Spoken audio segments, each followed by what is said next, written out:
এটিই ছিল শাহজাহান ও মুমতাজের শয়ন কক্ষ, যা ছিল 1008 কিলো সোনা দিয়ে মোড়ানো। শুধু সোনা নয়, এখানে প্রতিটি নকশার ফাঁকে ফাঁকে ছিল হিরে জহরত মণি মাণিক্য দিয়ে সাজানো। শুধু তাই নয়, তাজমহল থেকে মাত্র 2 কিলোমিটার দূরে অবস্থিত আগ্রা ফোর্ট ক্রমান্বয়ে ভরতপুর, লোধি, মোগল, মারাঠা সাম্রাজ্যের মতো বিখ্যাত সাম্রাজ্যগুলির রাজধানী ছিল, আর শেষে ব্রিটিশরা দখল করে এটি। এখানেই জীবনের শেষ সময়ে বন্দী ছিল শাহজাহান। যোধাবাইয়ের মন্দির এবং রান্নাঘর আজও আছে এখানেই ঔরঙ্গজেব ছত্রপতি শিবাজিকে ছল করে বন্দি করেছিল। এখানেই আছে শাহজাহানের দেওয়ানে আম দেওয়ানে খাস। চলুন ভিডিওটি শুরু করা যাক। এবার টিকিট কাউন্টার, টিকিট কেটে নিলাম। 50 টাকা পার হেড, বাচ্চাদের টিকিট লাগবে না। এরা প্রতিদিনই খোলা থাকে, সূর্যোদয় থেকে সূর্যাস্ত, তাই লেখা আছে, মানে সকাল থেকে সন্ধ্যে নেই। একদিকে যমুনা আর অন্য 3 দিক 2.5 কিলোমিটার দীর্ঘ 20 মিটার উঁচু প্রাচীরে সুরক্ষিত ছিল এই দুর্গ। প্রাচীরের মধ্যে পরিখা, তারপর আবার প্রাচীর। অতীতে 3টি প্রবেশ পথ ছিল, বর্তমানে একটি মাত্র প্রবেশ পথ খোলা, সেটি এইটা অমর সিং গেট।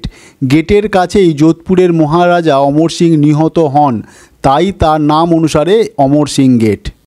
দুর্গের দেওয়াল আর এই সব যে গর্তগুলো দেখছে, এখান থেকে সব সেনারা সব তীর ধনুক নিয়ে বসে থাকতো, শত্রুপক্ষ এলেই তীর ধনুক ছুটতো। এই মোটা বিশাল পরিখা, এখানে জল ছিল, আর জলে ছাড়া থাকতো কুমির, যাতে প্রথম প্রাচীর টপকে শত্রু এলে কুমিরের পেটে যায়। তারপরে আবার একটি মেন প্রাচীর। এখানে সব টিকিট চেক করালাম, টিকিট চেক করিয়ে এই ঢুকলাম আগ্রা ফোর্ট। স্থানীয় লোকেরা বলে লালকেল্লা, লাল কিলা, এখানে বলে আগ্রা ফোর্ট। আর এখানে আমরা নিয়ে নিয়েছি একটা দাদা গাইড हिसाब बोलून कहिए।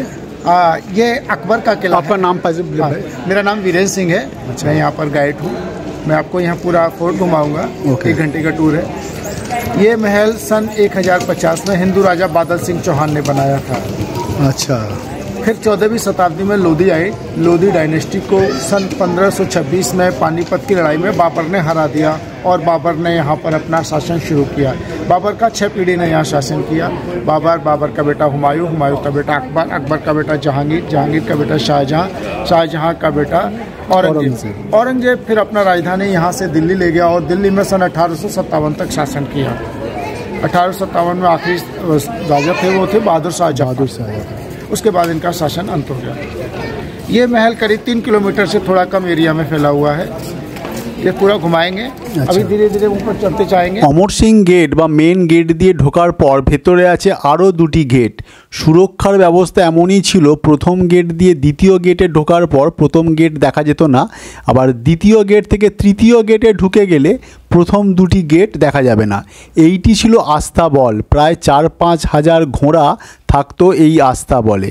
আমরা গাইড নিয়েছিলাম। গাইডের অফিসিয়াল ভাড়া হচ্ছে 975 টাকা গোটা ফোর্ট ঘুরিয়ে দেখাবার জন্য, কিন্তু আমরা অনেক দরদাম করে নিয়েছিলাম। মার্চ মাসে যাওয়ার জন্য সুবিধা হয়েছিল। সেটা কত টাকা সেটা আমি কমেন্ট করে জানালে আমি বলবো। তারপরে এলো একটি সরু রাস্তা, যেখানে পুরো হাততালি বাজালে ইকো হচ্ছে চারিদিকটা, দেওয়ালগুলো ফাঁকা। এই রাস্তা দিয়ে ঘোড়া ছুটতো।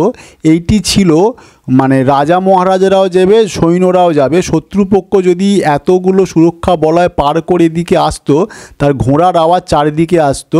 আর ঢালু থাকার কারণ হচ্ছে ওপর থেকে গরম তেল ছুঁড়ে দিত, বড় বড় পাথরের গোলা ছুঁড়তো শত্রুপক্ষ নিধনের জন্য। আগ্রা ফোর্টের 70%-এরও বেশি জায়গা ইন্ডিয়ান সেনাবাহিনীর জন্য অধিকৃত আছে, আর বাকি 30%-এর মতো জায়গায় পর্যটকদের ঢুকতে দেওয়া হয়। সেইখানটাই ঘুরে দেখব আমরা। এই যে বাঁ দিকে দেখাচ্ছে জাল আছে, ওইগুলো সব আর্মিদের এলাকা। ওদিকে প্রবেশ নিষেধ। আর এই যে রাস্তাটা, এর আর একটা বিশেষত্ব হচ্ছে এই রাস্তা দিয়ে তো রাজারাও যেত, উঠতো বা নামতো, তার জন্য হাতি বা ঘোড়া যদি স্লিপ না খায় তার জন্য গোটা রাস্তাটা এরকম খাঁচকাটা আছে হাতি বা ঘোড়ার গ্রিপের সুবিধার জন্য, তাই এই ব্যবস্থা। এই আগ্রা ফোর্ট বা আগ্রার লালকেল্লা ছিল মোগলদের রাজবংশের রাজকীয় আবাসস্থল এবং মোগল স্থাপত্যের এক অনবদ্য নিদর্শন। এটি 1982 সালে ইউনেস্কো ওয়ার্ল্ড হেরিটেজ সাইটের অন্তর্ভুক্ত হয়। এটি লাল বেলে পাথরে তৈরি এবং প্রাঙ্গণের আয়তন প্রায় 2.5 কিলোমিটার। ফোর্টে ঢুকে প্রথমেই পড়ে জাহাঙ্গীর মহল, আর জাহাঙ্গীর মহলের ডান দিকে ওই যে বড় গাছটা দেখা যাচ্ছে ওখানে ছিল আকবর মহল, যাকে বলা হতো বাংলা মহল। সেটি ছিল সম্পূর্ণ কাঠের তৈরি। মুঘলদের শক্তি কমে যাওয়ার পরে ভরতপুরের মহারাজা সুরাজমাল ওতে আগুন লাগিয়ে যায়, পুরো মহলটা ধ্বংস হয়ে যায়। আর এই হচ্ছে সামনে পুরো জাহাঙ্গীর মহল, অসাধারণ সুন্দর স্থাপত্যের নিদর্শন। আর সামনে দেখা যাচ্ছে বিরাট একটি বাথটব, এটি জাহাঙ্গীরের প্রথম বছরের জন্মদিনে তার মামা উপহার করেছিল। একটি মাত্র পাথর খোদাই করে এই বিশাল বাথটব, দুদিকে ছিল দুটো সিঁড়ি এবং চারিপাশে সোনা হিরে জহরতে মোড়া ছিল। ব্রিটিশরা সব সেগুলো লুট করে নিয়ে যায়। আকবর রাজস্থানের আরাউলি থেকে আনা বেলে পাথর দিয়ে দুর্গটি সংস্কার করেন। প্রায় 4000 শ্রমিক 8 বছর ধরে কাজ করে 1573 সালে নির্মাণ কাজ শেষ করেন। এই হলো লাল পাথরের অসাধারণ কাজ। এটিকে বলে ওয়েলকাম গেট। সম্রাট অনেক দিন পরে দুর্গে প্রবেশ করলে বা যুদ্ধ জিতে এলে এইখানে হতো নাগারা বাজিয়ে তাকে অভিনন্দন জানানো হতো এবং ওপর থেকে সব দাসদাসীরা ফুল ছুঁড়ে অভ্যর্থনা জানানো হতো। এই ঘরটিকে বলে নাগারা ঘর বা welcome gate. Welcome gate cross করে আমরা যখন জাহাঙ্গীর মহলের ভেতরে প্রবেশ করলাম, এই জায়গাটির নাম রংমহল। অসাধারণ কারুকার্য এখানেও প্রতিটি কোণায় বিদ্যমান। এই বিশাল চত্বরে উৎসব পালন হতো, ধর্মীয় উৎসব বা যে কোনো সাংসারিক উৎসব এই চত্বরটায় পালন করা হতো। এই যে বিশাল প্রাঙ্গণ, এখানে নৃত্যশিল্পীরা নাচতো, চারিদিকে নাগারা ঢোল বাজিয়ে, তা জশন বলতো উর্দুতে, জশন, সেইটা উৎসব পালন হতো। আর উপরের ওই যে চৌখম্বি দেখছেন ওখানে বসে থাকতেন সম্রাট। আর এই যে বারান্দা মতো জানলা অসংখ্য এক রকমের দেখতে, এখানে রানীরা এবং উচ্চপদস্থ দাসীরা সব বসে উৎসবের মজা নিত। অসাধারণ সুন্দর এই ভবনটি। আর সামনে দেখা যাচ্ছে এটি যোধাবাইয়ের মন্দির, কৃষ্ণ বা বিভিন্ন হিন্দু মন্দির। আর এইটা হচ্ছে কিচেন, যোধাবাইয়ের রান্নাঘর। আর এটা হচ্ছে ডাইনিং বা খাবার জায়গা। ওই যে কালো গর্তগুলো দেখছেন, দাসদাসীরা তো সামনে আসতো না, ওখান থেকে হাত বাড়িয়ে হাত পাকার মাধ্যমে হাওয়া করে গেস্টদের আপ্যায়ন করা হতো। পুরো এই জায়গাটাই কিন্তু জাহাঙ্গীর মহলের মধ্যে। এটি আকবর তার ছেলের জন্য ভবনটি করেছিলেন। শোনা যায় জাহাঙ্গীর খুব জ্ঞানী মানুষ ছিলেন, প্রায় 7টি ভাষা জানতেন। এই মহলেই আছে জাহাঙ্গীরের ঘর এবং জাহাঙ্গীরের লাইব্রেরি, সেটিও খুব সুন্দর। আর প্রতিটি মুঘল স্থাপত্যের মতো এই বিল্ডিংয়েও কোনো জানলা বা দরজা নেই, সব কিছু খোলা। সেই সময়ে সব পর্দা লাগানো থাকতো, বিভিন্ন মখমলের বা ভারী পর্দা বিভিন্ন রঙের, যা তার সৌন্দর্য বৃদ্ধি করত। এরপরে আমরা যে জায়গাটা প্রবেশ করলাম তাকে বলে ঝারোখা মহল। ঝারোখা কথার অর্থ হচ্ছে জানলা।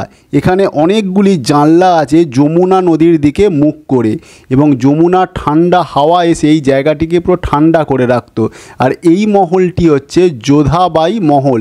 এদিকে এবং তার উল্টো দিকে এইটি পুরোটি হচ্ছে যোধাবাইয়ের মহল।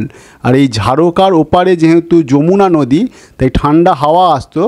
আর এই ঝারোকা বা জানলাগুলি দিয়ে দেখা যায় তাজমহল। ওই যে তাজমহল থেকে আগ্রা ফোর্ট দেখেছিলাম, আর আগ্রা ফোর্ট থেকে অসামান্য তাজমহল আমাদের চোখের সামনে।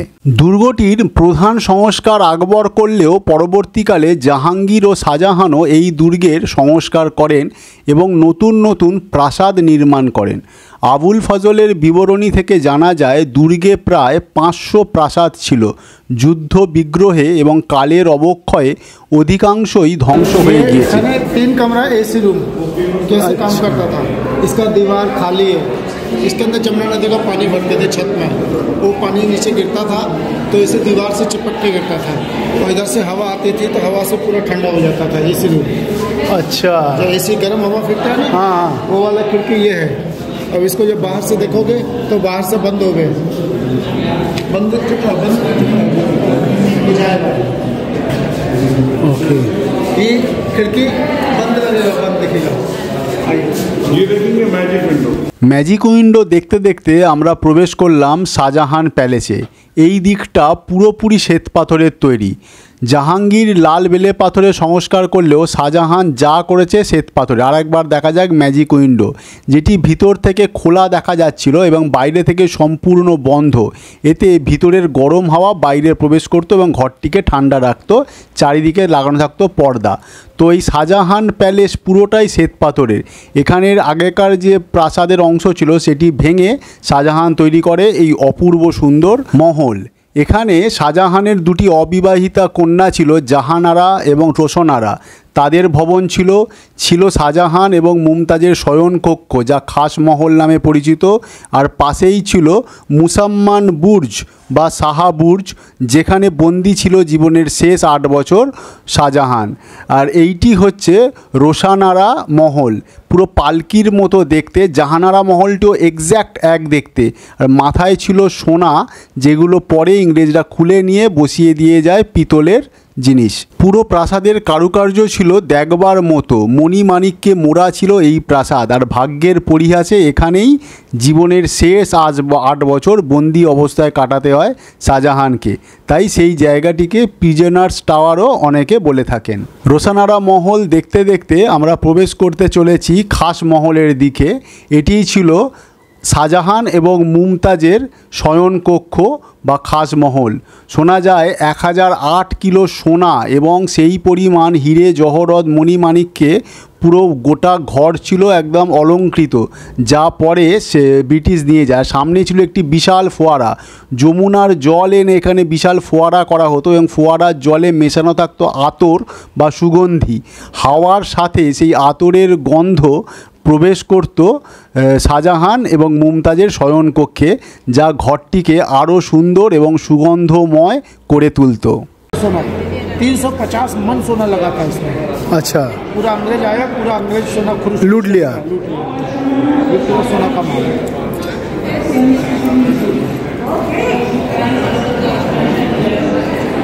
ये काला निशान है ना, सब पर सोना लगा था, पूरा सोना निकाल लिया। ये पूरा के अंदर पूरा सोना निकाल लिया। ये रानी राजा यहाँ आराम करता, बाहर पर्दे लगते, पूरा सोना निकाल लिया।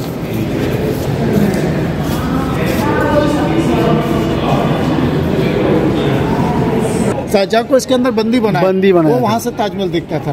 এবার আমরা এলাম দুর্গের অন্যতম আকর্ষণীয় জায়গা দেওয়ানে খাস দেখতে। ওই যে দূরে দেখছেন ওটি একটি বিশাল আকার কোষ্ঠী পাথর। ইংরেজরা সব নিয়ে যায়, এটি নিয়ে যেতে পারেনি। সেই রাগে এর ওপরে কামান দাগে এবং কামান দাগার ফলে কোষ্ঠী পাথরটি পুরো দুভাগে ভাগ হয়ে যায়, কিন্তু সেই থেকে পড়ে আছে এখানে। দেওয়ানে খাস হচ্ছে সম্রাটের খাস মন্ত্রণা কক্ষ, যেখানে সম্রাট তার উচ্চপদস্থ সেনাদের সাথে বা অন্য রাজাদের সাথে মিলিত হতেন। আর এই যে কোষ্ঠী পাথর, এর ওপরে থাকতো বিখ্যাত ময়ূর সিংহাসন, যে ময়ূর সিংহাসনের মাথায় শোভা পেত কোহিনূর হিরে। পরে এটিকে দিল্লি নিয়ে যাওয়া হয় এবং 1739 সালে নাদির শাহ সিংহাসনটি লুট করে পারস্যে নিয়ে যায়। সেখান থেকে ব্রিটিশরা নিয়ে যায় লন্ডনে। এখনও ব্রিটিশ মিউজিয়ামে শোভা পাচ্ছে ময়ূর সিংহাসন এবং কোহিনূর হীরা। আর এই হচ্ছে খাস দেওয়ানে খাস। এখানে খাস মন্ত্রণা করতেন সম্রাট শাহজাহান। এই যে দুর্গের গা দিয়ে এই যে রাস্তাটা দেখা যাচ্ছে, এই যে এটা তো আগে দুর্গ ছিল, আগ্রা ফোর্ট।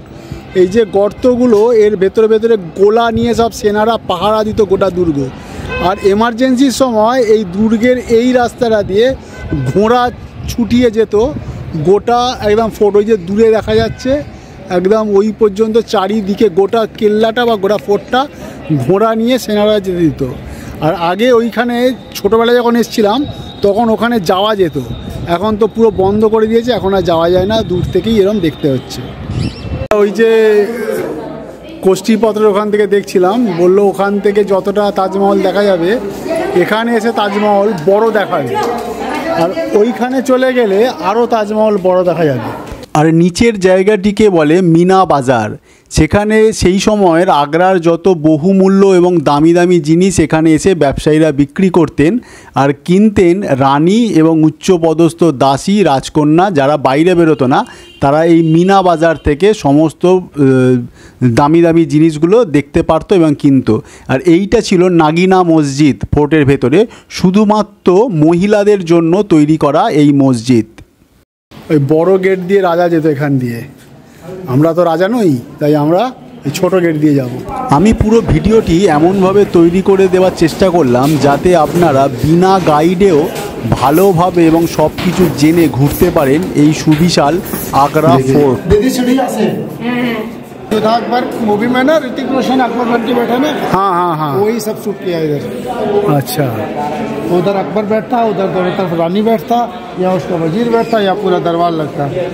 दीवाने आम फैसला करते थे, आम पब्लिक का इशू, आपस में लड़ाई झगड़ा किया, हाँ, वो सब आते थे, अपना एप्लीकेशन लेके आते हैं, हाँ, वो ये वो वजीर को देते, वजीर बादशाह को देता, बादशाह फैसला करता है, জাজমেন্ট হতো। जजमेंट होता है। শোনা যায় ঔরঙ্গজেব নাকি শিবাজিকে নিমন্ত্রণ করে দেওয়ানে খাসে না ডেকে দেওয়ানে আমে নিয়ে আসে এবং সবার পিছনে দাঁড় করিয়ে অপমান করে এবং পরে শিবাজিকে ছল করে এখানেই নজরবন্দি করে রাখেন। পরে নাকি শিবাজি বুদ্ধি করে ফলের ঝুড়ির মধ্যে লুকিয়ে এই আগ্রা ফোর্ট থেকে পালিয়ে যায় সকলের চোখে ধুলো দিয়ে। আর এই হচ্ছে সেই দিওয়ানে আম। অপূর্ব সুন্দর এখানকার কারুকাজ এবং তার সাথে এটি অন্যতম একটি নিদর্শন এই গোটা ফোর্টের মধ্যে। দেওয়ানে আমের ঠিক পাশে একটা মসজিদ আছে, এটা গেস্টদের জন্য মসজিদ, কিন্তু আকবর বা শাহজাহান রাজারা ওরা ওইখান থেকে নামাজ পড়তো। আর কথায় বলে যে ব্রিটিশরা সব সোনা নিয়ে চলে গেছে আর এই লোহা ছেড়ে গেছে। একটা কামান, এটা ব্রিটিশ আমলে কামানটা বসানো হয়েছিল। সুন্দর বাগান করা আছে, আর এখানে একটা সমাধি আছে, চলুন। জন রাসেল কলভিন্সের সমাধি এটা। এই ইংরেজ মানে ভদ্রলোক, একজন বড় অফিসার, সে খুব এই জায়গাটা খুব ভালো লেগে গিয়েছিল, সে চেয়েছিল এখানে তার সমাধিটা করা হোক, তাই জন্য তার মৃত্যুর পরে এখানেই তার সমাধিটা করে দেওয়া হয়েছিল। এখন ওই পিছন দিকটা পুরো ওখানে ইন্ডিয়ান সেনারদের থাকার জায়গা। আর এখানে আরও একটা ব্যাপার আছে, বাগানের ওপাশে একটা পাতকুয়ো আছে। মানে রাজারা সম্রাটেরা যমুনার জল খেত।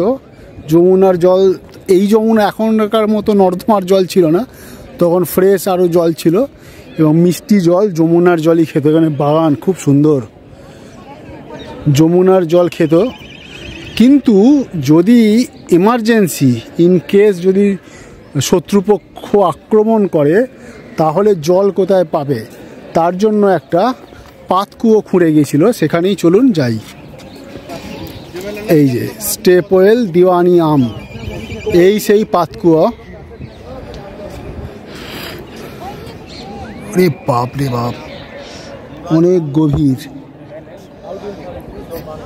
এইটা করে রেখেছিল যদি ইন কেস যদি শত্রুরা আক্রমণ করে তাহলে এমার্জেন্সির সময় এখান থেকে জল খাবে। কিন্তু জলটি নোনতা ছিল, তাই সেই সমস্যা মানে হয়নি, কেউ যুদ্ধ আক্রমণ করেনি বা তার জন্য। কিন্তু এই পাতকুয়োটা খোঁড়া আছে, এখন সব জাল দিয়ে ঘেরা। এই যে সব দেখতে পর্যটকদের ভিড়, অসাধারণ অসাধারণ বলে। আর আগ্রা তাজমহল বা আগ্রা ফোর্ট দুটোর সময়ই পাখিদের আওয়াজ, বিশেষ করে টিয়া পাখির কিচিরমিচির আমাদের যাত্রাটা আরও সুন্দর করে রেখেছে। শোনা যায় জাহাঙ্গীর ছিল অত্যন্ত সুরা রসিক এবং উৎকৃষ্ট মানের সুরা বা মদ তৈরি করার জন্য কাশ্মীর থেকে আনিয়েছিল মাটি এবং এই জায়গাতে আঙুর চাষ করত, তাই এই জায়গাটিকে বলা হয় অঙ্গুরি বাগ। সেখানে আঙুর ফলিয়ে সেই আঙুরের রস থেকে উৎকৃষ্ট মানের সুরা তৈরি করা হতো জাহাঙ্গীরের জন্য। এই আমরা বেরিয়ে পড়লাম আগ্রা ফোর্ট থেকে। এইবারে ভিড়টা দেখুন, এখন 12:30 বাজছে, প্রচুর লোক। ওই জন্যে চেষ্টা করবেন যত তাড়াতাড়ি সম্ভব তাজমহল চলে যাওয়ার। 6টা 6:30 খুলে যায়, তারপরে চলে আসবেন আগ্রা ফোর্ট। প্রথম বেলার মধ্যে ঘুরে নিলে ভিড়টা একটু কম হবে। দেখুন কত ফাঁকায় আমরা গেছি আর এখন কত ভিড়, প্রচুর ভিড়। এই বেরিয়ে পড়লাম আগ্রা ফোর্টের দেয়াল থেকে। এই হচ্ছে দুর্গ শেষ। বন্ধুরা, এখানেই শেষ হলো আমাদের আগ্রা ফোর্টের এক দুর্দান্ত সুন্দর ঐতিহাসিক সফর। গোটা ভিডিওটি আশা করি ভালো লেগেছে। ভালো লাগলে কমেন্ট করে জানাবেন। আর শেষে প্রতিটা ভিডিওর মতো কিছু স্টিল ছবি দিলাম, যার প্রথমগুলো আমাদের গাইড দাদার তোলা, তারপরেরগুলো আমার তোলা। আর তাজমহল থেকে আগ্রা ফোর্ট যাতায়াতের জন্য সবচেয়ে ভালো ব্যবস্থা হচ্ছে এখন মেট্রো রেল তৈরি হয়েছে। 10 টাকার টিকিট, একটা মাত্র স্টেশন আগ্রা ফোর্ট থেকে তাজমহল এবং তাজমহল থেকে আগ্রা ফোর্ট যাতায়াত করার জন্য। বন্ধুরা, পুরো ভিডিওটি শেষ পর্যন্ত দেখার জন্য অনেক অনেক ধন্যবাদ। পরবর্তীকালে আগ্রার আরও কিছু দ্রষ্টব্য স্থান ভিডিও আকারে আসতে চলেছে, তো সেগুলিও একদম মিস করবেন না।